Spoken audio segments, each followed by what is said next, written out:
Alors je vous remercie tous de votre présence, malgré le temps qui nous a joué un mauvais tour. Bon, il y a quelques personnes qui n'ont pas pu se déplacer, malheureusement. Donc je tiens d'abord à saluer la présence de quelques amis de départements voisins, notamment, je ne vois plus, Vincent Gérard, qui est où? Vincent Gérard, secrétaire départemental de la Haute-Vienne, qui est venu en tant que voisin et ami.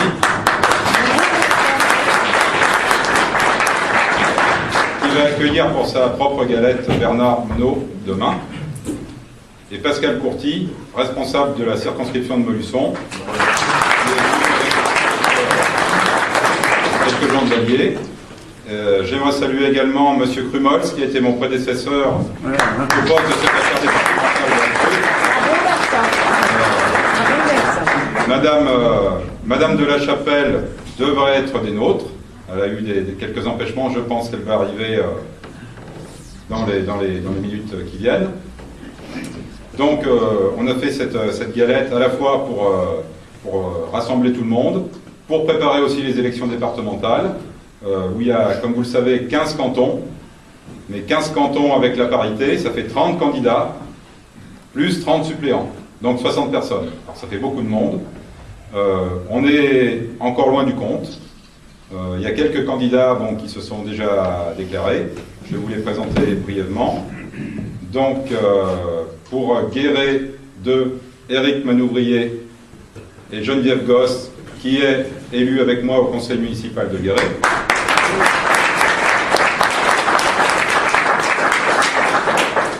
Pour Guéret 1, eh ben, je vais m'y coller, puisque je suis élu à Guéret, je me présente à Guéret, avec Elisabeth Guéret. Bravo Elisabeth, bravo. Ensuite, pour Canton des Vaux-les-Bains, Sébastien Lamarre. Donc, on va avoir sa collègue féminine. On va encore discuter un peu, ça ne devrait pas tarder. Je pense que c'est sur la bonne voie. Pour le canton d'Orin, notre trésorier, qui tenait la caisse à l'entrée, Jean-Marie Berthe. Super. Qui habite Moutier d'Orin.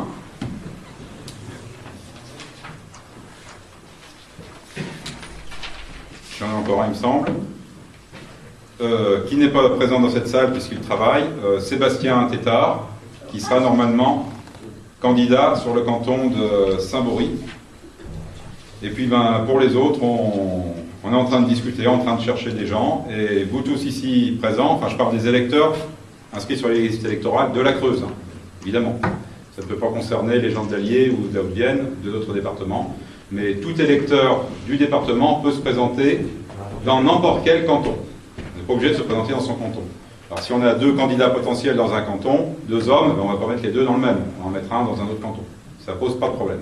Donc je compte sur vous pour réfléchir, mais réfléchir assez rapidement, parce que le temps nous est compté. On doit déposer les candidatures dans le courant de février, dans moins d'un mois. Le 9, c'est le début. Après, je pense que la date limite, ça doit être le 20, quelque chose comme ça. Voilà. Donc il y a quelqu'un d'autre qui est venu nous voir, là. C'est pas un député européen. C'est un député français au Parlement européen. Bravo.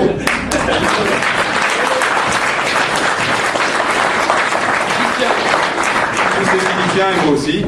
Donc, je suis particulièrement heureux d'avoir Bernard Monod à côté de moi, puisque j'ai fait la campagne des européennes à ses côtés. J'étais d'ailleurs candidat sur sa liste.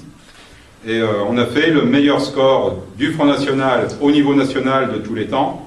Et en Creuse, on est arrivé également, premier parti de France, ce qui a permis l'élection de Bernard Monod et de Philippe Loiseau, son collègue. Bravo.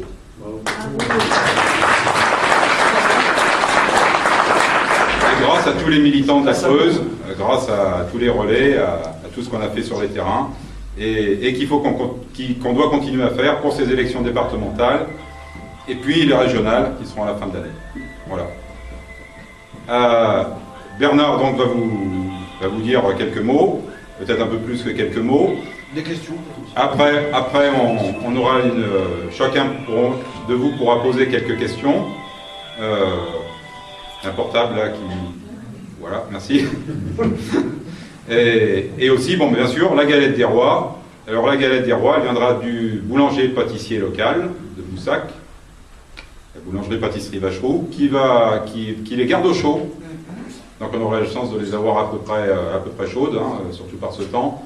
Donc vers 16h, un peu plus, on verra. Et puis on pourra peut-être manger en même temps que poser les questions, parce que si on attend la fin, je sais qu'il y a des gens qui voudront partir, donc ça sera un peu plus difficile. Voilà. Donc je cède la parole à notre député français au Parlement européen, Bernard Monod. Merci à toi, Martial.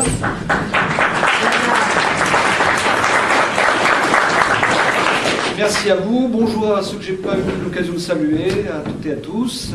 Ravi d'être parmi vous. Je crois qu'on ne s'était pas vu depuis effectivement mai dernier, a priori. Et pour la galette, c'est formidable. Fabriquer français et consommer français et local. C'est surtout ça qui est important.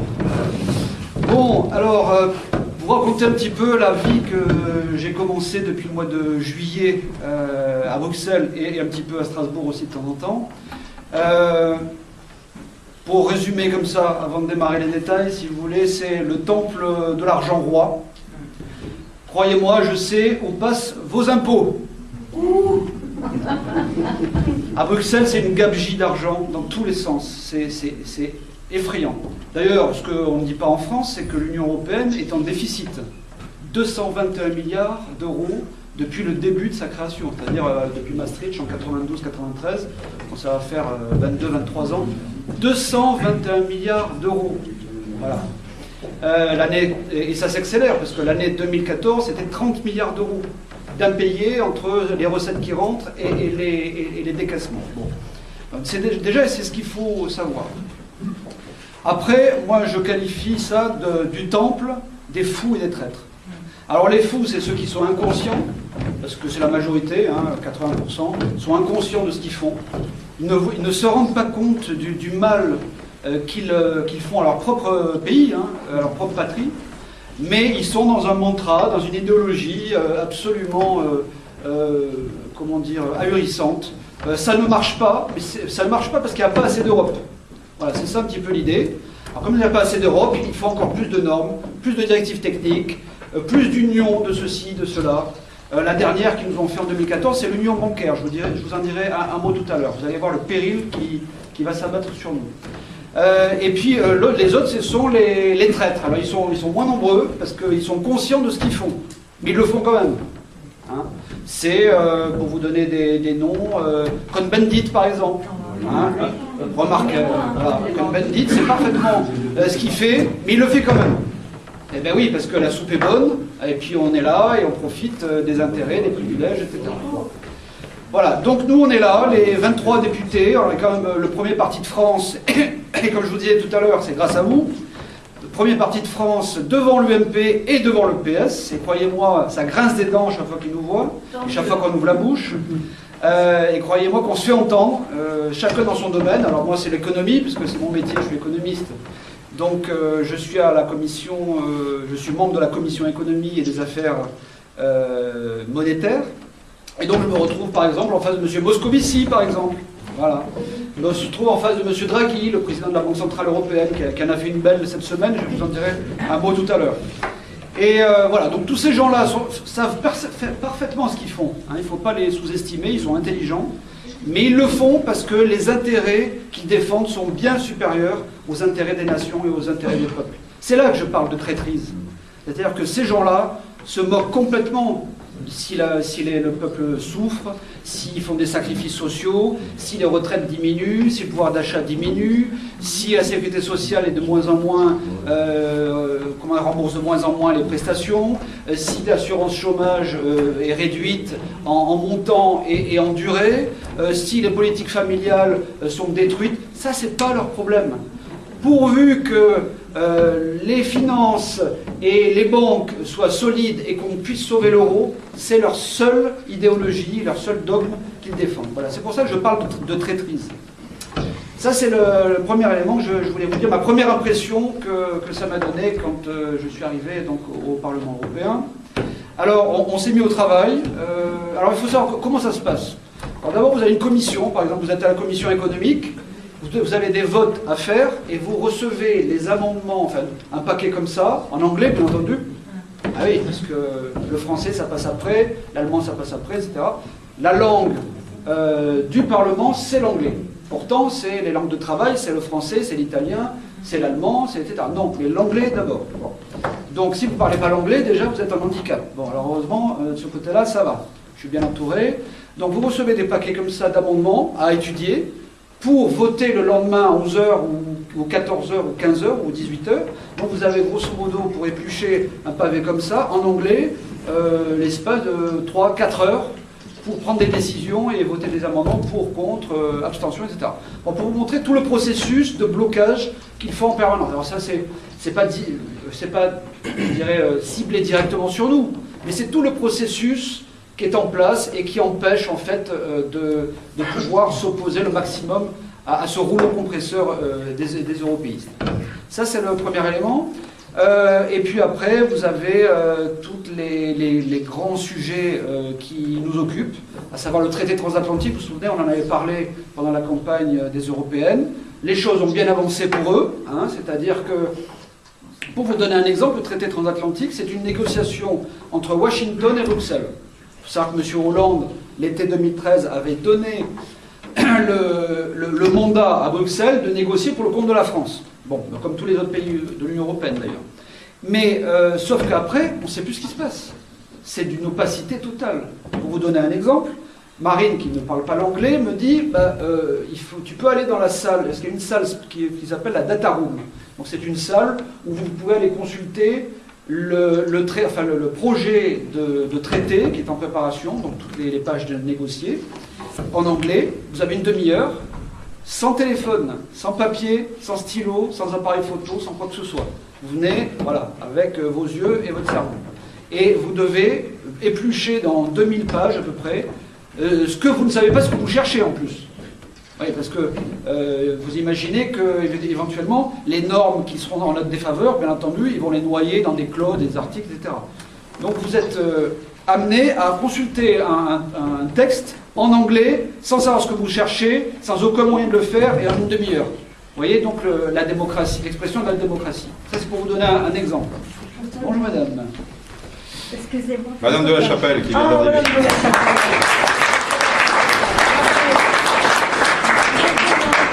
Voilà pour le traité transatlantique. Je vous rappelle quand même les enjeux qui sont considérables pour nous, notamment en France. C'est l'avenir de notre agriculture et de notre élevage traditionnel que nous connaissons depuis des siècles.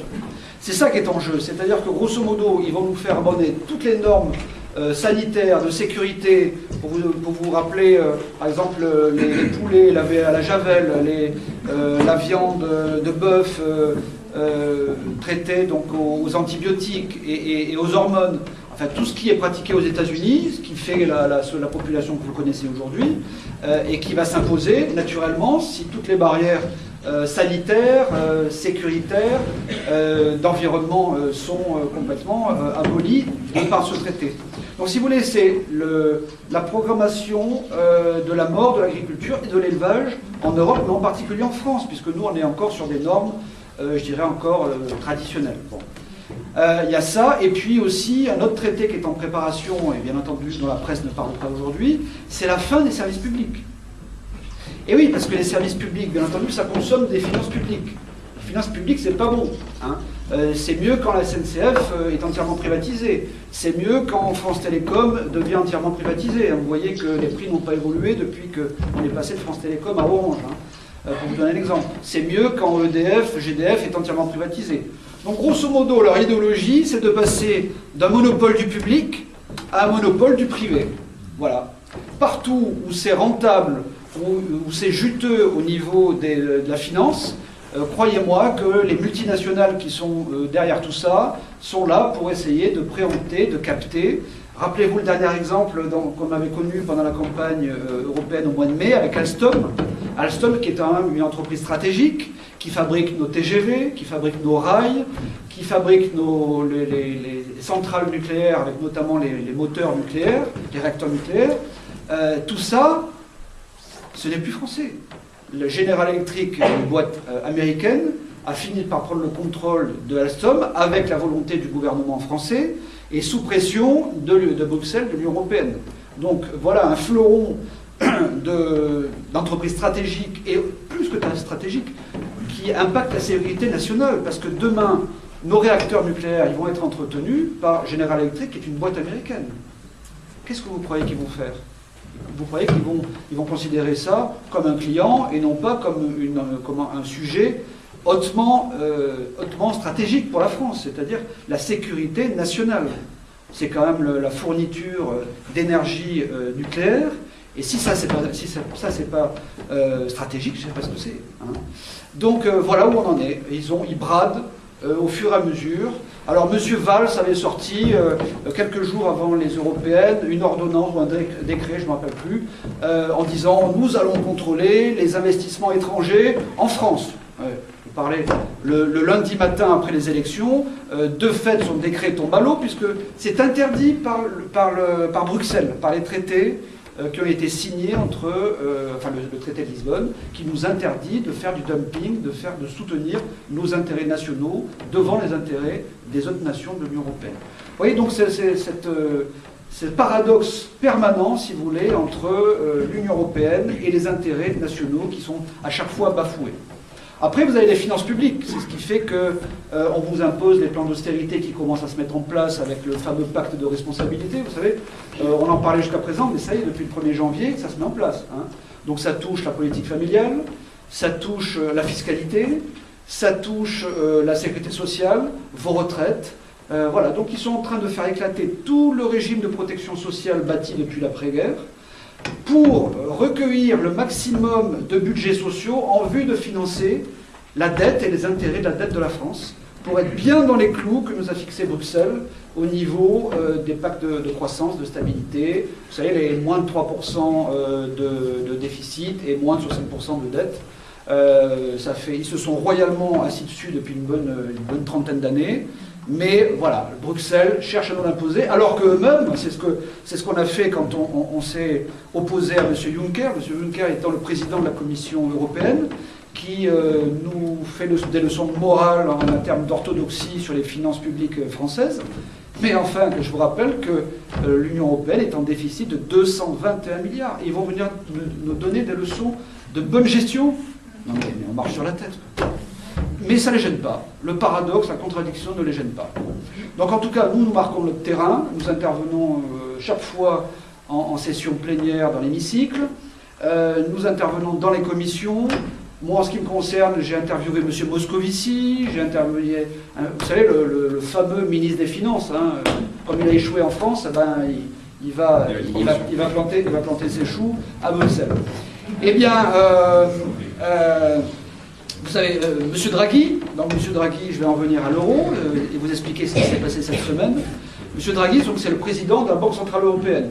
Vous savez, un ancien de Goldman Sachs. Vous savez, les banques d'affaires qui nous pressurent et qui nous falsifient les comptes. C'est ce qu'ils ont fait pour la Grèce il y a 20 ans pour que la Grèce rentre dans l'Union européenne et dans la zone euro. Et voilà, tous ces gens-là nous dirigent. Hein. Alors, M. Draghi, qu'est-ce qu'il a fait cette semaine? Comme la zone euro, c'est la zone zéro. Zéro croissance économique, zéro emploi, zéro pouvoir d'achat, désindustrialisation de toute la zone euro. Enfin, c'est quand même le fiasco le plus retentissant de ces 12 dernières années, l'euro. Hein. Et vous le voyez, vous, au niveau du coût de la vie, des difficultés que vous rencontrez, et puis de tout le régime social. Donc, comme l'euro est est à l'agonie, il est à l'agonie depuis mai 2010, à peu près. Hein. Mais les choses s'aggravent. Hein. Et d'ailleurs, ceux qui ont bien compris la mécanique qui s'est mise en place avec l'euro, ce sont les Suisses, puisqu'il y a 15 jours, comme le franc suisse était arrimé à l'euro, pour soutenir l'euro à la demande de la Banque Centrale Européenne, ils ont fini par lâcher, parce qu'ils se sont dit, avec les annonces qui ont été faites jeudi dernier, donc ça date de 2 jours, vous avez dû entendre parler de la conférence de presse de M. Draghi, donc de la Banque Centrale Européenne, qui a dit, écoutez, on reconnaît, ça ne va pas très bien pour l'euro, alors on va faire ce qu'on s'appelle un QE. Alors un QE en anglais, ça veut dire un quantitative easing. C'est la bonne vieille planche à billets d'antan. Hein. En fait, ils ont lancé 1100 milliards d'euros, 1100 milliards d'euros dans les 19 pays de la zone euro. Mais quand même, tenu par l'Allemagne qui n'a pas voulu que ce soit les pays en difficulté qui en profitent. Donc c'est encore l'Allemagne qui n'a pas besoin d'avoir d'argent, puisqu'elle s'est déjà enrichie sur tout le dos de tous ses autres partenaires en Europe, eh bien à qui on va donner le plus, puisque grosso modo, sur les 1100 milliards, il y a presque 300 milliards qui reviennent à l'Allemagne, qui n'en ont pas besoin. Bon. Alors voilà, donc ils ont imposé leurs conditions de l'Allemagne à la Banque Centrale Européenne, et puis finalement, c'est chaque banque centrale nationale qui va se mettre à renflouer l'euro qui est à l'agonie, comme je vous le dis, depuis 4 ans. Donc considérez depuis jeudi, donc depuis 2 jours, que l'euro, monnaie unique, est mort. C'est l'étape qui précède le passage à la monnaie nationale, et c'est ce que nous avons dans notre programme économique, je vous le rappelle. C'est-à-dire que nous sommes pour le passage à la monnaie nationale, le passage au nouveau franc français, qui va nous permettre, avec notre politique monétaire nationale et notre politique de change, de soutenir l'emploi, soutenir l'économie, de financer la réindustrialisation de la France, comme c'était le cas jusqu'en 1973, date à laquelle la Banque de France n'a plus pu payer à l'État, et ce sont les marchés financiers internationaux qui nous ont prêté, mais avec des taux d'intérêt, parce que malheureusement, c'est ça, ce ne sont ni des altruistes ni des philanthropes au niveau des marchés financiers, notamment les banquiers, et à partir de là, ils nous ont appliqué des intérêts. Le cumul de la dette qui s'élève à peu près à 2000 milliards d'euros aujourd'hui en France, en 40 ans, vous avez 1600 milliards d'euros d'intérêts, c'est-à-dire que nous n'avons jamais remboursé 1 euro en 40 ans de dette.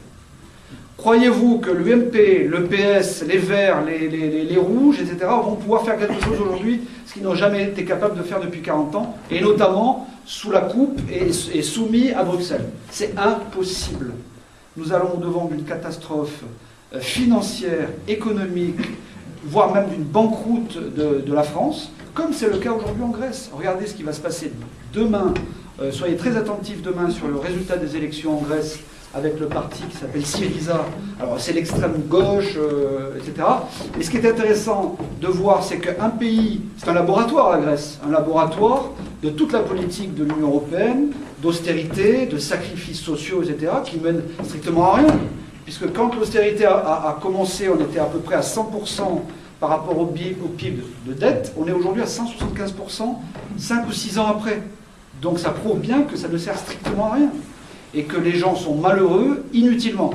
Et ça profite à qui tout ça? Ça profite aux banquiers grecs, ça profite à la finance internationale, ça profite à l'Union européenne, qui leur permet d'imposer un nouveau modèle économique qui casse l'ancien, si vous voulez, et c'est ça qui s'impose à nous. Donc demain, nous serons probablement des Grecs. Si nous continuons dans ce système-là, nous serons probablement des Grecs.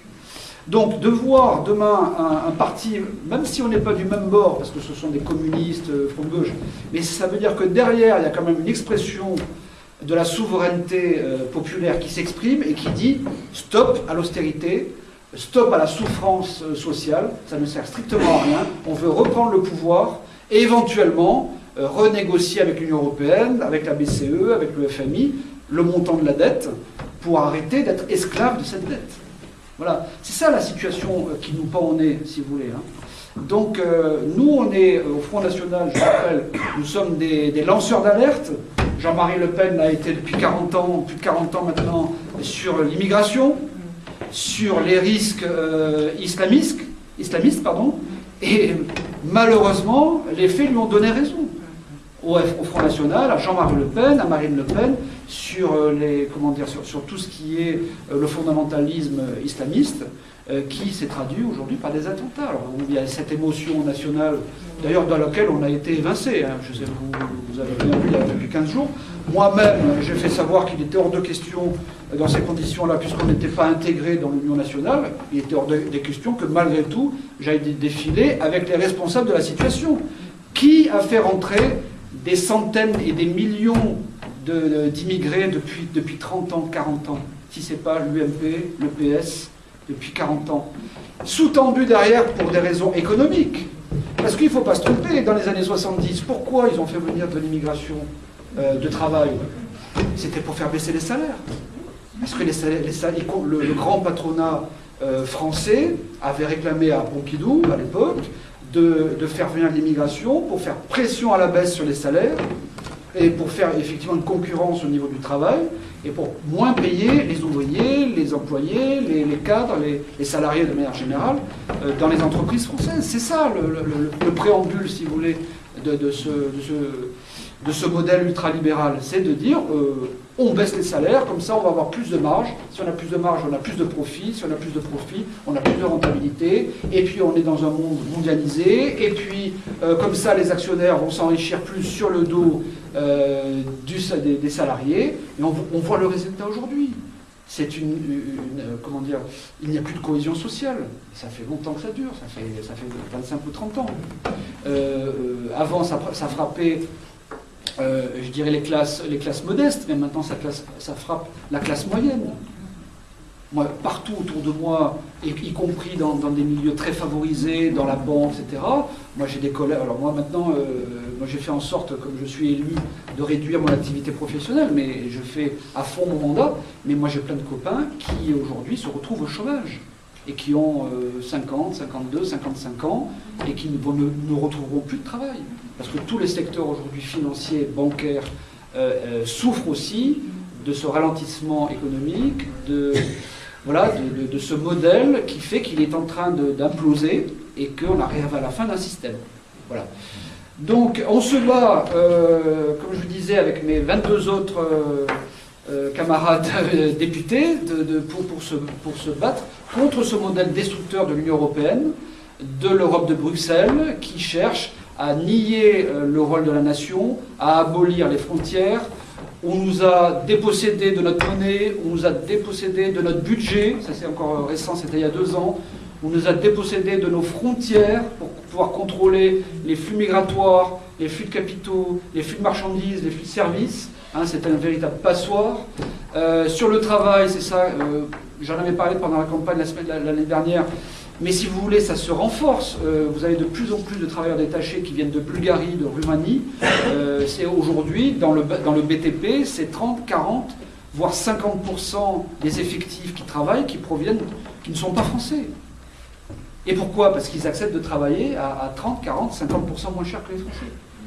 Avec des agences d'intérim qui sont européennes, et tout ça dans la plus grande légalité, puisque c'est dans le traité de Lisbonne, la libre circulation des personnes pour venir travailler en France. Voilà, donc tout est très légal. Donc la seule moyen d'échapper à tout ça, si vous voulez, c'est de sortir de l'Union européenne, c'est de récupérer notre pouvoir, notre souveraineté, donc monétaire. C'est pour ça que nous sommes très attachés au niveau du programme économique du Front National. Alors je sais qu'il y a certains d'entre vous, de militants, d'adhérents qui disent oui, on est d'accord sur tout, mais quand même l'euro, qu'est-ce qui se passe si on passe au franc, etc.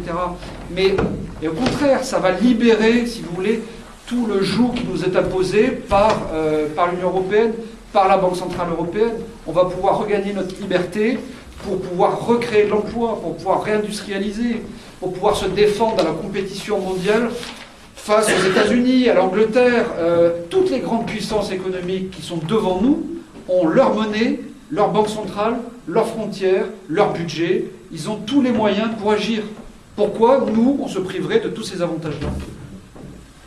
On est pieds et poings liés par l'euro et par Bruxelles, et on est en train de s'asphyxier avec un euro qui est, comme je vous l'ai dit depuis 2 jours, qui est mort. L'euro monnaie unique est mort.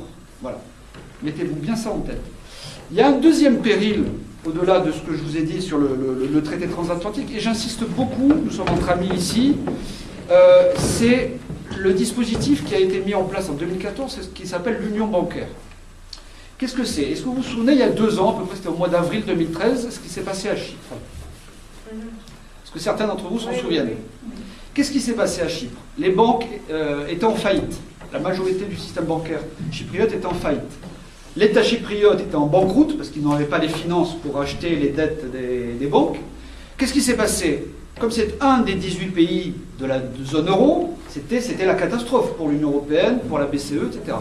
Donc, tous les pays de l'Union européenne, à travers de l'Union européenne et la BCE, ont aidé en catastrophe Chypre en leur disant vous sauvez vos banques, on vient vous aider par des plans d'aide, et comme ça, on va pouvoir garder la zone euro, parce qu'imaginez que la Chypre sorte de la zone euro, c'est l'éclatement total de la zone euro, et donc de l'euro. Vous voyez les enjeux considérables politiques, économiques de l'ensemble du système, la Troïka, l'Union européenne, la BCE et le FMI. Donc tout leur système, je dirais leur tour de Babel qui s'effondre. Hein, ils ont mis 40 ans pour construire ça, donc ils ne vont pas le lâcher. Eh bien, ils ont tout fait et ils ont inventé un moyen en urgence, c'est de dire bon, on ne peut plus taper sur les contribuables pour financer les plans d'aide et les plans de renflouement. Alors, on va inventer un autre système. Ben, c'est pas compliqué. Ils ont dit, ben, comme il y a l'argent des clients en dépôt sur les comptes bancaires et l'épargne dans les banques, eh bien, on va taxer à hauteur de ce qu'il faut pour pouvoir renflouer le capital de la banque. Comme ça, elle ne fera pas faillite. On ne veut pas nationaliser parce qu'on est contre, idéologiquement, on est contre la nationalisation, parce que ça ne rentre pas dans leur logiciel. Et à partir de là, vous avez un nouveau hold-up qui est fait sur le compte bancaire des clients, pour renflouer leur propre banque. Voilà ce qui s'est passé. Alors moi, je me retrouve face au président du Conseil de la supervision et du renflouement des banques, grosso modo, au mois de décembre. Et je lui pose la question, et je dis, alors ils appellent ça en anglais le buy-out, le buy-in. Je vous épargne le jargon anglo-saxon, mais voilà. Alors, avant c'était le buy-out, et là le buy-in, en fait, c'est on fait payer les clients des banques. Et alors leur grand argument, c'est, oui, on ne peut plus faire payer les contribuables, vous comprenez, ce ne serait pas très démocratique, donc on va faire payer d'autres personnes. Et je lui dis, je pose la question très basique, et je lui dis, mais monsieur, vous allez faire payer les clients des banques. Très bien. Mais est-ce que les clients des banques ne sont pas aussi des contribuables? Donc c'est la double peine. C'est-à-dire qu'ils ont payé avant et ils payent encore aujourd'hui. Voilà, c'est ça. Ils ne reculent devant rien, devant aucune contradiction, aucune absurdité, pourvu que ça sauve leur système qui est en train de s'écrouler. C'est ça qu'il faut bien comprendre. Alors l'union bancaire, c'est ce qui s'est passé il y a 2 ans à Chypre, c'est-à-dire la confiscation de l'argent sur le compte des clients, des particuliers et des entreprises. Alors ils avaient eu un plafond quand même, par décence, ils ne sont pas descendus en dessous. Mais là aujourd'hui, tout est prêt. Le 15 avril 2014, donc ça va faire presque 1 an, la loi est passée au niveau du Parlement européen. Donc c'est ce qu'on appelle l'union bancaire, avec la supervision de la BCE, et surtout les mécanismes uniques de résolution, que moi j'ai baptisé le mur de Francfort. Et il y a 25 ans, ils ont abattu le mur de Berlin, et là ils ont reconstruit le mur de Francfort. Et le mur de Francfort, mesdames et messieurs, c'est de pomper dans vos comptes, dans vos dépôts, dans vos épargnes, assurance vie, compte courant des banques, le jour où votre banque sera en faillite. Et dites-vous bien que ce jour est en train d'arriver. À hauteur de 100 000 euros, je crois. À l'époque, maintenant, tous les dispositifs est prêt pour descendre au niveau où ce sera nécessaire pour renflouer les banques. Parce qu'ils s'interdisent de nationaliser une banque si elle fait faillite. Donc, un homme et une femme avertis en valent 2. Je vous le dis parce que je suis pratiquement le seul, au Front National, on est les seuls à dénoncer ça. C'est l'immigration dénoncée il y a 30 ou 40 ans par Jean-Marie Le Pen. C'est le même péril qui va nous arriver. Le système bancaire est insolvable. C'est un château de cartes qui va finir par s'effondrer. Et c'est bien pour ça qu'ils passent leur temps à renflouer avec notre argent. C'est ça qu'il faut bien comprendre. Hein. Donc soyez très prudents sur vos banques, anticipez, sécurisez, organisez-vous, mais les adhérents du Front National sont aux premières loges pour pouvoir être informés, et donc profitez-en. Hein. Surtout les assurances vie, n'est-ce pas? Surtout les assurances vie. Tout, madame. Tout. Les compagnies d'assurance, les banques, voilà, les comptes de dépôt, ils prendront tout pour payer la dette et pour rembourser les intérêts de la dette. Nous sommes en train de passer en esclavage pour dette. Voilà, grosso modo, dans les grandes lignes, un petit peu ce que je veux. Voilà. Une question. Alors attendez, avant de passer aux questions, ce que je voudrais vous dire, c'est quand même il y a un espoir par rapport à tout ça. C'est effectivement le Front National. On a fait un diagnostic, un constat. C'est pour ça que le programme, je vous invite quand même à l'occasion à aller sur le site du Front National et à regarder un petit peu ce qui se dit au niveau du programme économique. Les grandes lignes du programme économique, c'est quoi? C'est le patriotisme économique et c'est le protectionnisme intelligent. C'est-à-dire, qu'est-ce qu'on veut faire? On veut reprendre toutes les souverainetés monétaires, budgétaires, territoriales avec nos frontières, budgétaires et bancaires. Et en retrouvant l'ensemble de nos souverainetés, on va pouvoir agir sur les problématiques et les risques qui nous viennent de l'extérieur. Parce qu'il ne faut pas se tromper, il n'y a pas qu'en France ce dont je vous parle. C'est une crise du système mondial qui est en jeu. Quand vous avez la Suisse qui sort de l'euro, enfin qui quitte, qui abandonne l'euro, quand vous avez la Russie, la Chine et l'Inde qui achètent des quantités d'or phénoménales, c'est bien pour faire contrepoids par rapport à l'effondrement, y compris du système occidental basé sur le dollar, parce que tout le système est malade de la monnaie, du dollar, de l'euro, de la livre sterling, de toutes les monnaies papier, si vous voulez, qui sont en train tout doucement de se détruire, de s'amoindrir en termes de valeur, et qui fait que l'ensemble du système ne représente plus rien. Voilà. Donc, quelque part, il faut acheter de l'or. Si les États, aussi bien informés, le font pour leur compte, ça veut dire que les particuliers, eux aussi, doivent effectivement prendre leurs précautions et être prudents. Parce qu'un jour, quand l'or va, au niveau de toute l'opinion publique, va être identifié comme le seul refuge où on peut sécuriser son patrimoine et son argent, il va y avoir une ruée vers l'or, c'est le cas de le dire. Et à ce moment-là, il y aura une pénurie. Parce que la quantité d'or, voilà, tous les métaux précieux de manière générale, la quantité est limitée, c'est ça qu'il faut comprendre.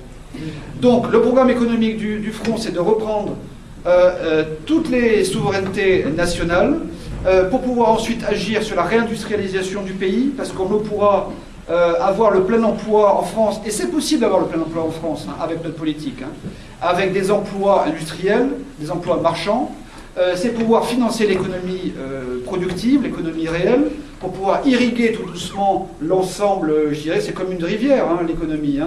Vous avez une source, elle irrigue l'ensemble des champs, et c'est ça qui fait pousser, si vous voulez, dans les champs, la semence.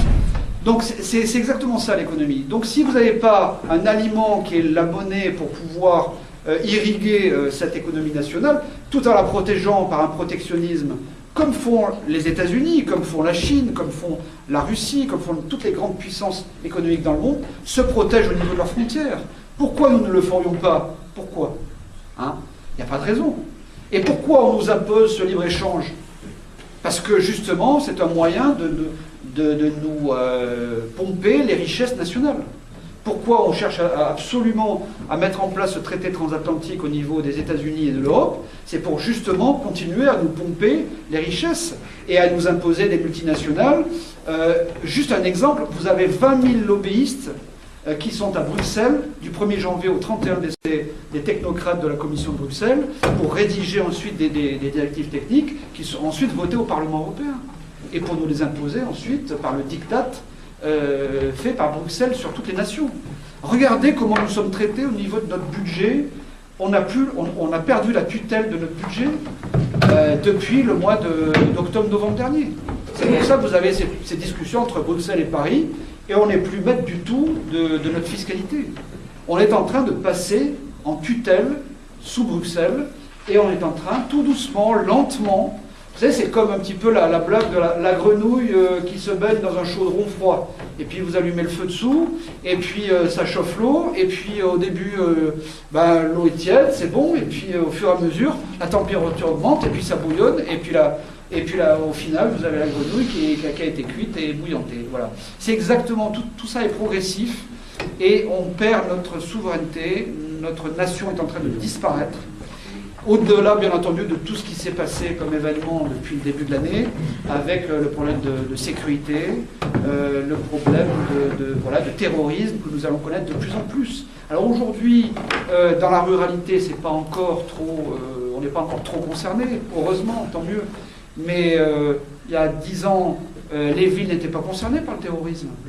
Et puis, avec les flux migratoires qui ne cessent de grossir, avec les gens qui s'implantent, qui ont une capacité en termes d'intalité qui est 2 fois supérieure à la nôtre, et qui ont bien compris le mécanisme, ils nous prennent à notre propre piège. Progressivement, vous avez une population qui change, qui évolue, et qui impose ensuite ses revendications politico-religieuses, culturelles, modification des valeurs, par notamment la religion islamique, et avec toutes les dérives, bien entendu, que vous connaissez avec l'islamisme. Voilà, donc je crois que j'ai balayé un petit peu l'essentiel. Si vous avez des questions, peut-être maintenant. J'aurais une question à poser. Si, je veux dire, on sort de l'euro, on récupère notre État-nation, on récupère notre État stratège. Est-ce que, je pense qu'on va faire à tous, mais je pose la question quand même, est-ce que la France compterait à moyen terme ou à long terme rejoindre le BRICS? À moyen terme, pardon, le dernier mot. Rejoindre le BRICS, c'est-à-dire la concurrence du FMI. Que des pays ah oui, les BRICS. Ben, oui, on est en train. Notre pays décline. Hein. Alors écoutez, ça date pas plus tard que il y a 15 jours, voilà. Les chiffres du PIB français sont tombés. Les chiffres du PIB, enfin le PIB, ce que c'est la croissance annuelle d'un pays. Celui du Royaume-Uni sont tombés. Le Royaume-Uni vient de passer 5e puissance mondiale et nous venons de passer 6e puissance mondiale. Ouais, donc tout ce que je vous dis se retrouve dans les chiffres. Et puis peut-être l'année prochaine on sera 7e et l'année suivante.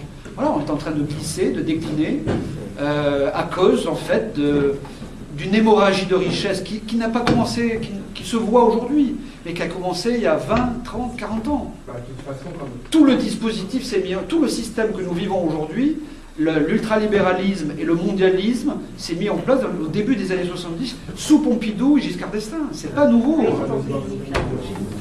Pour moi, je le dis, et c'est ma profonde conviction, et je le dis haut et fort, le premier traître des présidents traîtres des Français, ça a été Pompidou. Qu'est-ce qu'une zone optimum? Qu'est-ce qu'une zone optimum? Ah oui, bon là c'est un tout petit peu technique. Alors, quand on nous a imposé l'euro, parce que c'est ça qu'il faut dire, rappelez-vous c'était en 2000, hein, au début il y avait l'écu, hein, c'est toujours progressif tout ça. Hein. Pendant 2 ans on a eu l'écu, et puis pof, le 1er janvier 2002, formidable, on nous donnait nos petites bourses avec nos euros, le franc est mort, etc. Bon, très bien. Et alors nous avons tous les économistes du système qui ne sont pas indépendants, hein, je vous le rassure, ils sont au contraire très dépendants, parce qu'en général tous ces gens-là ils margent à la banque, dans toutes les banques d'affaires de ci, de là, hein, pour ne pas donner de nom, par exemple la banque Lazare. Hein. Et tous ces gens-là vous colonisent les plateaux de télé et puis vous expliquent, oui, alors ça va être formidable, parce que grâce à la zone euro, grâce à l'euro, nous aurons plus d'emplois, nous aurons le plein emploi, nous aurons la prospérité, etc. Oui, sauf que 13 ans ou 14 ans après, c'est exactement l'inverse.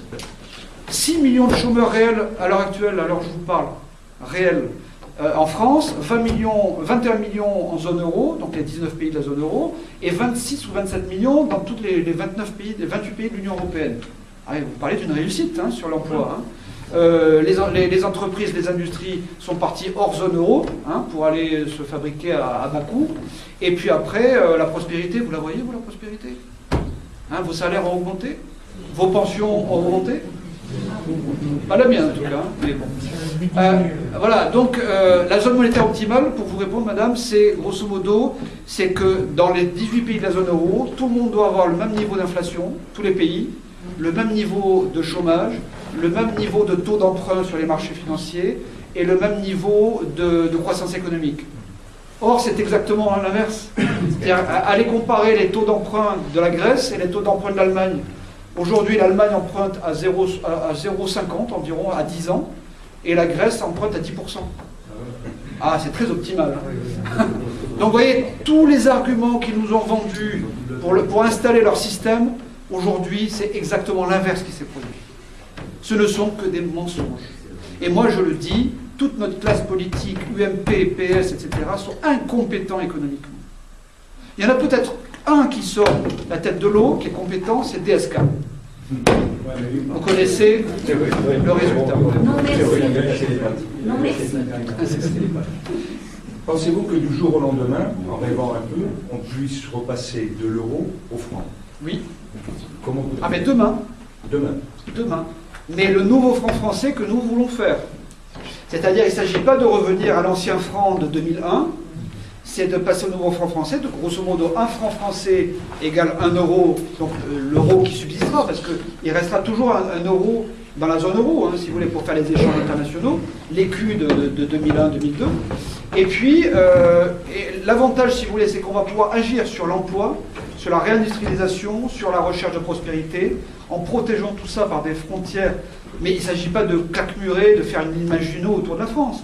Il s'agit de faire une barrière douanière. Quand c'est bon, on ouvre. Quand c'est pas bon, on ferme. Comme c'était avant l'Union européenne. Parce que, mesdames et messieurs, je vous apprends un scoop. La France a 1500 ans. La France a 1500 ans, 2000 ans d'existence. Elle a quand même été une grande puissance mondiale avant l'Union européenne et avant l'euro. Voilà. Donc, voilà, on veut remettre les conditions de la prospérité et du plein emploi en France, mais on a besoin de notre monnaie nationale. Alors, pour vous donner un exemple, une pension ou un salaire de 1500 francs, 1500 euros sera 1500 francs, donc sur le compte bancaire, ce sera la même chose. La baguette à 1 euro sera à un franc français, un nouveau franc français. Oui, mais 6 francs 56 d'avant. Non, pas 6 francs 56. 1 franc vaudra 1 euro. Votre baguette à 1 euro vaudra 1 franc. Voilà, votre salaire à 1500 euros vaudra 1500 francs. Donc pour les Français en France, ça ne changera strictement rien. Par contre, pour l'État et pour le gouvernement, ça va tout changer. C'est-à-dire qu'on aura notre Banque de France qui va reposséder sa politique monétaire et pourra agir et être en compétition avec l'ensemble des autres pays, l'Angleterre. Mais attendez, prenons l'exemple de l'Angleterre, c'est tout simple. L'Angleterre, ils ont leur livre sterling, ils ont leur banque d'Angleterre nationale, ils ont leurs frontières, ils sont hors des accords de Schengen, ils ont leur budget et ils ont un Premier ministre qui est conservateur et qui défend les intérêts des Anglais avant les intérêts des Européens. Quoi de plus normal? Eh bien, nous voulons être comme les Anglais. Voilà. On ne réclame rien d'autre. Donc, si le Front National arrive au pouvoir, on ira voir Bruxelles, on ira voir le président de l'Eurogroupe, le président de la BCE, on dira, écoutez, voilà, maintenant, nous voulons les mêmes conditions que l'Angleterre, le Royaume-Uni. Voilà, il n'y a pas de raison, ils sont dans l'Union européenne, on veut faire pareil, parce qu'en attendant, nous, on a 0 de croissance, et l'Angleterre a 3% de croissance fin 2014. Voilà, tout simplement. Systématiquement, si on reprenait sur une monnaie nationale, il y aurait systématiquement une déflation, en fin de compte, par rapport à l'euro, qui resterait une monnaie internationale. Mais la déflation, non, il y aurait un petit peu d'inflation, c'est ce qu'il faut, il faut un peu d'inflation. Parce que ce qu'il faut comprendre, c'est que quand on n'a pas d'inflation, on a énormément de chômage. Une inflation basse, ça fait un chômage élevé. Mais nous, on veut mettre les Français au travail. Les 6 millions de chômeurs aujourd'hui que l'on entretient à rien faire, eh ben on va en remettre 4,5 millions au travail.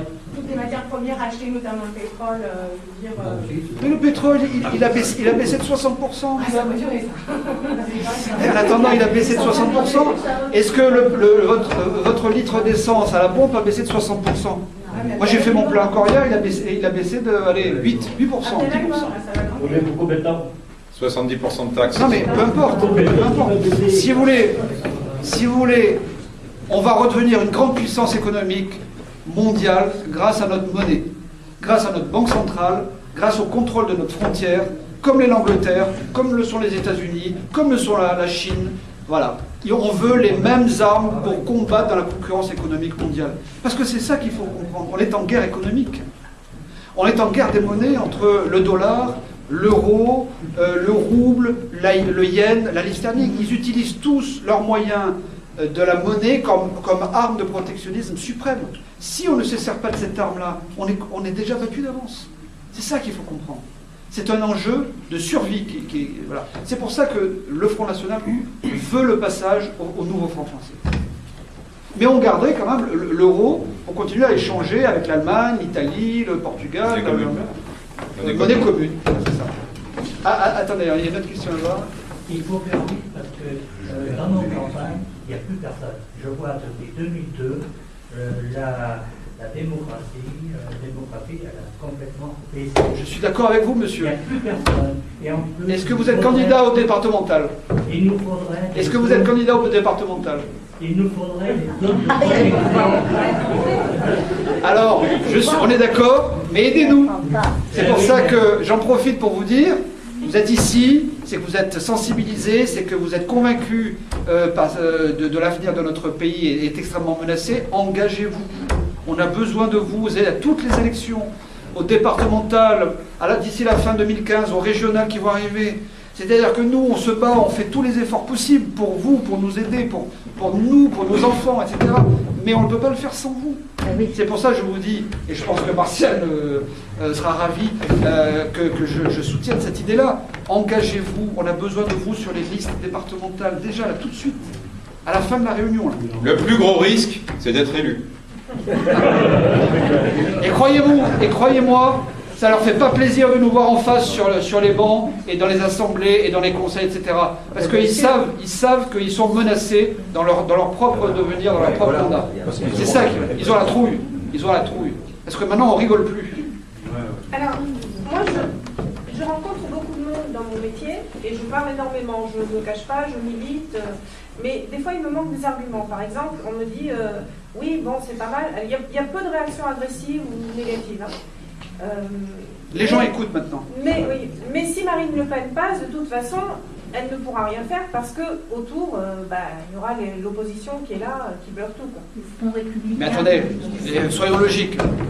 Si Marine Le Pen arrive, c'est qu'elle aura eu 50% plus une voix. Oui. Bon. Sinon, elle ne sera pas présidente. Bon. Mais est-ce qu'elle pourra appliquer son... Oui, parce qu'on a confiance dans les Français. Ils sont logiques quand même, les Français. S'ils l'ont mise au pouvoir, c'est bien pour lui donner ensuite à l'Assemblée nationale les moyens d'avoir une majorité pour pouvoir mettre en œuvre sa politique. À partir de là, nous, on est tout à fait confiants là-dessus. Si Marine est élue en 2017, par exemple, la logique, c'est qu'aux législatives, on ait une majorité. C'est bien pour ça que, d'ailleurs, ils nous ont vendu l'idée de la proportionnelle aux législatives, enfin d'ailleurs dans toutes les élections, hein. Mais ils ne la feront pas parce qu'ils savent très bien qu'il pourrait arriver 100, 120, 130, peut-être 150 députés Front National à l'Assemblée nationale. Et alors là, ça change toute la donne. Rappelez-vous, en 86, il y avait eu quand même 36 députés Front National. C'était une proportionnelle partielle. Hein. Imaginez qu'il y ait une proportionnelle totale, ça va être un raz-de-marée à l'Assemblée nationale. Imaginez Marine élue en 2017, ça va être un tsunami. Donc les moyens, et c'est ça d'ailleurs, c'est ça qui les effraie, parce qu'ils ont mis en place leur front républicain, l'UMP, le PS, les Verts, les Rouges, tout ce que vous voulez. Bon. Mais le front républicain, il est en train de s'abattre, puisque dès qu'il y a une triangulaire, c'est nous qui gagnons, maintenant. On arrive, ou quand on n'arrive pas, on est à 48-49%. On passe d'être élu. Donc, on n'est pas loin du but. Je crois que quand Marine sera présidente, elle aura déjà un bon ministre de l'économie. Je sais pas. Déjà, il faut que ce soit elle. En rêvant un peu, pardonnez-moi, en admettant qu'elle passe demain, donc lundi matin, elle est présidente de la République, avec 50% plus une voix. Pensez-vous pas que, d'après certaines personnes, d'après certains bruits, que du jour au lendemain, pardonnez-moi l'expression, c'est la grosse merde en France. Une espèce de révolution. Par rapport à tout ce qui est gangréné, parce que le mal est à l'os, pensez-vous qu'il ne va pas y avoir quelque part une espèce de mini-révolution? Vous voyez ce que je veux dire? Pas dans le sens militaire, pas dans le sens... mais un gros bordel. Ça l'est déjà. Attendez, vous avez vu ce qui s'est passé quand même, je vous rappelle ce qui s'est passé il y a 15 jours. Donc, alors on nous dit ça va être pire, si le Front National ça va être pire. Mais attendez, 2000 milliards d'euros de dette qu'on n'a jamais remboursé en 40 ans et qu'on va commencer à vous faire rembourser maintenant. Croyez-moi. On a payé que les intérêts, maintenant on va vous faire payer le capital. 6 millions de chômeurs, on n'a plus d'industrie. Les unes après les autres, ça ferme. L'année dernière, 2014, 63 428 de mémoire entreprises en faillite. La population qui désertifie les zones rurales. Les gens se regroupent dans les villes. C'est une absurdité. C'est-à-dire, en période de crise, il ne faut pas aller dans les villes, il faut rester dans les campagnes et subsister. Enfin, je veux dire, c'est le b.a.-ba, quoi. Enfin, bon. Ensuite, vous avez des déficits. On a terminé l'année 2014, 85 milliards d'euros de dette malgré le début de la politique d'austérité. Des déficits extérieurs, depuis l'euro. Déficit extérieur. Ceux qui sont les grands gagnants, c'est l'Allemagne, mais les grands perdants, c'est la France. Mais qu'est-ce qu'il faut de plus? C'est pas la grosse merde que vous dites déjà. Excusez-moi du... C'est déjà le cas. Mais là, si vous voulez, le marqueur, c'est quand les cadres dans les entreprises commencent à avoir peur. C'est-à-dire que c'est la classe moyenne qui commence à être touchée. La classe moyenne, c'est la grande majorité de la population. Bon. Et bien là, ils commencent à sentir le vent du boulet. C'est-à-dire eux-mêmes se sentent menacés de leur emploi. Ils voient leurs enfants arriver sur le marché du travail. Et pour faire quoi? En Grèce, 62% de chômage des jeunes. En Espagne, 57%. C'est-à-dire, grosso modo, vous avez 2 jeunes sur 3 qui n'ont pas d'emploi. Et ceux qui ont un emploi, ils sont payés à quel salaire? Un salaire de misère. Je discutais avec un député vendredi dernier, allemand, un député allemand, qui me donnait des leçons de morale sur le modèle économique français par rapport au modèle économique allemand. Vous devriez faire des efforts. Et je lui dis, oui, mais vous voyez le salaire minimum à quel niveau en Allemagne? Il me dit 620 €. 620 € en Allemagne, c'est ce qu'ils veulent mettre en place. Voilà. Et vous voyez vivre, vous, avec 620 € par mois? Voilà. Ce qui fait que les caissières dans les supermarchés en Allemagne, 450 €. Voilà. Elles sont obligées d'avoir 2 emplois dans la journée pour pouvoir avoir une vie décente. Voilà, c'est ça qu'ils veulent nous imposer. On est en train de rentrer en esclavage pour dette, mesdames et messieurs. Retenez, s'il n'y a qu'une chose à retenir de mon intervention aujourd'hui, c'est l'esclavage pour dette. Il faut se battre pour ça, et pour ça, il faut s'inscrire sur les listes électorales, monsieur. Nicolas. Oui, c'est pas une question qu'on peut me poser là.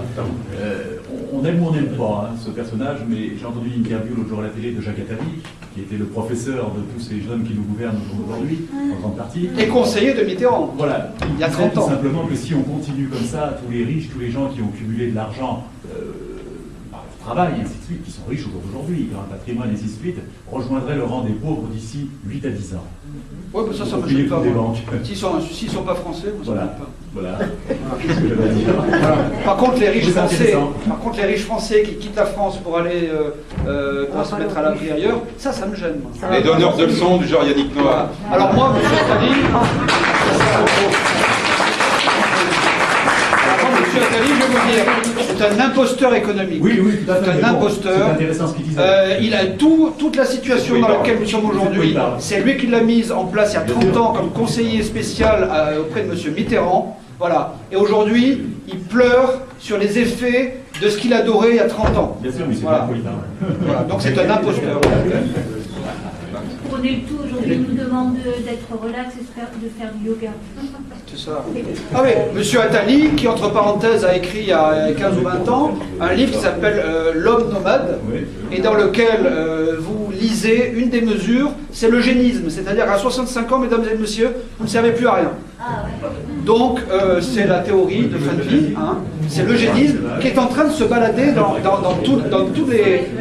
tous les cerveaux des députés au Parlement européen. C'est grave parce qu'ils en prennent exemple. On en est là, c'est-à-dire que je vous signale qu'on n'en parle plus cette année là, mais la théorie du genre, c'est quoi? C'est je suis un homme, mais je me sens un peu femme, vous comprenez? Donc vous allez à l'état civil et puis vous déclarez, voilà, je suis un homme effectivement, mais j'ai une sensibilité de femme. Donc vous mettez genre femme. Voilà, c'est ça la théorie du genre. Mais est-ce que vous croyez que c'est pas destructeur de la famille, de la politique familiale, de la cellule familiale, et derrière tout ça, de la civilisation? Martial a tout à fait raison. Ça relève même, quand on se met au niveau spirituel, et ça n'engage que moi ce que je vous dis, ça relève d'un machiavélisme. Absolument, c'est diabolique. C'est diabolique. Tout à l'heure, vous parliez d'esclavage économique, mais il y a aussi un autre esclavage pour lequel on meurt, s'il vous plaît. Vous parlez d'esclavage économique, mais il y a un autre esclavage dont il faut avoir excessivement peur, c'est l'esclavage de l'immigration. C'est le leitmotiv récurrent qui a permis de diaboliser le Front National. Moi, personnellement, je connais un petit peu, j'appelle toujours ça la cellule cancéreuse mère, la métastase, parce que j'ai travaillé 12 ans en Arabie Saoudite, je sais que ça vient de là-bas. Malheureusement, le Qatar, l'Arabie on Saoudite, est gangréné, et je ne sais pas ce que le Front National fera, c'est la question que je vous pose. La première chose, Contrôle des frontières. Contrôle. Voilà. Le contrôle des personnes. Mais il y a le cancer chez nous aussi, monsieur. Ah bah, t'as une chose à la fois. L'urgence, c'est déjà, quand il y a une hémorragie, on fait un garrot. Hein. Oui. Voilà. Alors déjà, on arrête émigration zéro, sauf les étudiants qui viennent étudier en France, etc. Et puis après, voilà, étape par étape. Après, éventuellement, peut-être le droit du sang ou du droit du sol. Mais c'est toutes des lois qu'il faut ensuite... coupe les aides sociales. Voilà, on arrête la pompe aspirante. Mais une chose à la fois. Est-ce que vous allez mettre des droits de réserve pour les Chinois qui, en douceur, sont en train de bouffer toutes nos entreprises? Dernièrement, encore un grand vin bien connu, achète tout. Bon, mais bien sûr, mais les Chinois, j'aime bien les manger aux Chinois. Mais d'où le contrôle des frontières. On a besoin de notre frontière pour faire du protectionnisme. Dans protectionnisme, il y a protection. Oui, de protection des intérêts vitaux de la France. Récupérer nos atouts, notre patrimoine, pas consommer. Bah, écoutez, demain Alstom va être nationalisé. Les hospices de Beaune, des trucs comme ça, le camp. Non mais Alstom, prenons l'exemple très concret là. Le dernier fleuron industriel qui est passé à l'étranger, c'est Alstom, c'est 2014. Et ben à partir de là, si le gouvernement de Marine Le Pen considère que Alstom est une entreprise stratégique, et je vous ai dit que oui, pour la France, pour ses chemins de fer, pour ses trains et pour ses centrales nucléaires, donc c'est hautement stratégique, et bien l'État nationalisera. On rachètera le capital des actionnaires, et puis ce sera nationalisé. Et ça en défendra les intérêts généraux français. Oui. Dans le cadre du retour au franc, j'aimerais savoir comment vous organisez les marchés financiers, parce que ça pèse du temps de TID, comment vous cotez le CAC 40, Ah non, on touche rien là-dessus. On touche rien là-dessus. Ce qu'on va faire, c'est contrôler le système bancaire, c'est-à-dire déjà le renationaliser, parce que là, nos 5 grandes banques françaises dans lesquelles vous êtes sont contrôlées maintenant par Francfort. Hein. C'est ce que je vous disais tout à l'heure. Déjà, ça revient à Paris, hein, on contrôle nos banques, et puis si une banque est en difficulté, eh ben on ira sauver les banques. On ira sauver notre banque. Voilà. Mais éventuellement, recourir jusqu'à la nationalisation pour sauver les dépôts, l'épargne des Français, parce que c'est les intérêts vitaux de la France et des Français. J'étais venu vous voir l'an dernier, vous disiez que l'euro était surévalué d'à peu près pour nous. C'est ça. 15%. Aujourd'hui, 25. Aujourd'hui, on a beaucoup perdu par rapport Alors ça, c'est excellente question sur l'euro. Je ne veux pas être trop technique, mais en 9 mois, l'euro s'est déprécié par rapport au dollar de 18%. Alors, comme ça, au prime abord, ça peut être une bonne nouvelle, parce que quand on a une monnaie basse, ça permet d'exporter, etc. Oui, mais sauf que 50-55% de nos exportations françaises sont faites avec l'Allemagne, la Belgique, les Pays-Bas, l'Angleterre, etc. Bon. Donc ça veut dire que tant qu'on est dans la zone euro, ça ne change strictement rien pour nous. D'accord ? Donc par contre, vis-à-vis des États-Unis, là c'est un avantage, mais c'est minoritaire dans notre commerce extérieur. Voilà. Donc si on veut vraiment aller jusqu'au bout des choses, il faut que notre politique monétaire nationale, notre monnaie, pour qu'on puisse dévaluer et ensuite être compétitif par rapport à tout le reste du monde, y compris l'Allemagne, l'Italie, la Belgique, voilà, toutes les grandes nations européennes. Max, oui.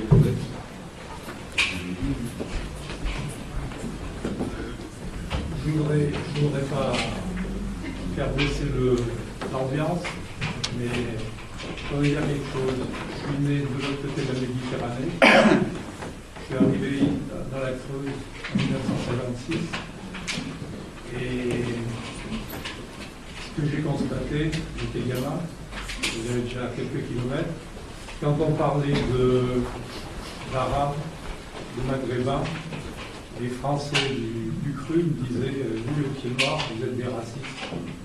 Et la France, depuis 1789, a toujours absorbé les populations immigrées. Alors je disais, j'avais 13-14 ans, je disais « Oui, mais l'islam n'est pas soluble ». Donc j'étais traité de tous les noms. Ça, je vous parle ça en 1960. Quel courage hein. Et je ne prenais pas la gueule. Maintenant, je m'aperçois que du désastre, parce qu'on est parti de là-bas. Je suis né à Alger, mais ce n'est pas mon pays. Je suis arrivé en France, et ce qui me fait de la peine, c'est de voir le désastre dans ce pays. Eh bien, c'est pour ça que vous êtes au Front National, monsieur. Moi-même, je suis fils de il y a 30 ans, j'étais au Front National du temps de Jean-Marie. J'étais vice-président dans l'Isère. Bravo. Après, il y a eu ce qui me fait de la peine, c'est le pays de Clovis, voir ce qu'il est devenu. Nous sommes d'accord, c'est un problème identitaire. Alors, ce que vous dites me touche d'autant plus que mon père est né lui-même à Alger, que l'indépendance d'Algérie, nous l'avons connue, vécue dans notre chair et dans notre patrimoine, parce que, comme vous savez, tous les Français d'Algérie ont tout perdu, y compris le droit d'aller se recueillir sur la tombe de leurs ancêtres. Et ce qui m'embête, c'est de voir ce pays, le pays de Jeanne d'Arc. Absolument. Mais on se bat pour retrouver. Je ne suis pas venu en France pour voir des minarets partout. C'est ça. Voilà. Fait les Français, mais je crois que les Français commencent à prendre conscience, parce que maintenant ils sont touchés eux-mêmes dans leur chair avec cet attentat qui s'est produit. Et l'émotion nationale a été quand même très très forte. Moi, ce qui m'a frappé, c'est qu'il n'y ait personne qui ait dit où on en est depuis 40 ans. Qui sont les responsables? On le dit. Les responsables, c'est le regroupement familial il y a 40 ans de 76 et Chirac. 76, c'est eux qu'il faudrait les faire passer au tribunal. C'est eux qui ont fait ce désastre. C'est vrai. Parizeau, son père faisait le dire des émigrés qui n'ont pas payé les ouvriers. C'est eux, les gars, qui sont passés au tribunal. Bien sûr. Ouais. Vive la France. Merci. Bravo, monsieur. Excusez-moi, il y a un monsieur qui voulait savoir, en tant qu'agriculteur, ce que Bernard pensait au niveau agricole, au niveau de la France, comment il voyait l'agriculture. Je prends le micro parce que c'est un petit peu trop. Alors sur l'agriculture, on en avait parlé pendant la campagne, pour ceux qui m'avaient suivi. Ce qu'on veut faire, nous, enfin déjà au niveau du programme, alors oui, je vous ai dit, le traité transatlantique, c'est la fin de l'agriculture et de l'élevage français. 2015, cette année, les quotas laitiers sont supprimés. Ça veut dire que les éleveurs, à partir de maintenant, vont commencer à crever de faim. Pourquoi? Parce qu'ils ont été soumis à des marchés de la concurrence par rapport à l'ensemble de l'Europe. Et aujourd'hui, ils n'auront plus les moyens de subvenir à leurs besoins. Bon, c'est ce premier élément. L'agriculture, avec toutes les normes américaines qui vont s'imposer à nous, je vous l'ai dit, sanitaires, environnementales, etc., vont mettre fin, vont continuer à niveler l'avenir de l'agriculture française. Et d'autre part, ce que l'on veut faire, nous, au niveau et puis, autre chose, pardon, la PAC devrait terminer en 2020, c'est-à-dire qu'il nous reste à peu près, à l'heure actuelle, 9 milliards par an qui est reçu par l'Union européenne, par Bruxelles, mais financé bien entendu par la France, parce qu'il ne faut jamais oublier que tout l'argent vient de la France. Eh bien, elle est en diminution, elle était à 13 milliards il y a encore 2-3 ans, elle est à 9 milliards aujourd'hui, elle va continuer à décroître jusqu'en 2020 où elle va disparaître. Donc l'agriculture française telle que vous l'avez connue est en train de mourir. Donc ça veut dire que la seule issue, c'est de revenir à un programme national avec la politique agricole française, la PAF, et nous voulons remonter le budget d'aide à l'agriculture et à l'élevage à environ 13 milliards d'euros aussi, mais ça partira de Paris pour aller en France. Ça partira pas de Paris pour aller à Bruxelles, mais pour être rediffusé en France. Je vous signale, puisque je suis là-dessus, j'ai lancé un recours contre M. Denano. M. Denano, c'est l'ancien président de la région Limousine, qui a utilisé l'argent de la région pour financer une campagne publicitaire pendant la campagne l'année dernière européenne. Tenez-vous bien, l'Europe finance le Limousin. C'est faux, c'est pas l'Europe qui finance le Limousin, c'est la France qui finance le Limousin.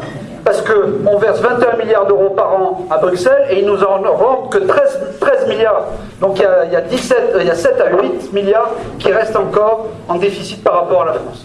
Voilà un petit peu la situation dans laquelle on est. Donc l'agriculture française, si on continue dans ce modèle-là, est morte. Comme l'euro. Comme l'euro. Je voulais dire aussi, ceux qui ont la télévision sur France 3 Limousin pourront voir ce soir Bernard à 19h en direct, ce qui va dans les studios de France 3 Limoges. Moi-même, j'étais hier l'invité de La Voix est libre, qui a été diffusé aujourd'hui à 11h. Non, c'est pas diffusé, mais par contre, je vais mettre ça sur Internet et le diffuser à tous. Voilà. On est en train de vous préparer la galette, parce que vous êtes venus pour manger un peu de galette. Il y a du cidre, il y a des jus de fruits. Et voilà. Et puis bon, tous ceux qui sont déjà candidats, il faut qu'ils restent absolument pour qu'on remplisse les papiers. Et tous les s'engage aussi. Voilà, on va en parler.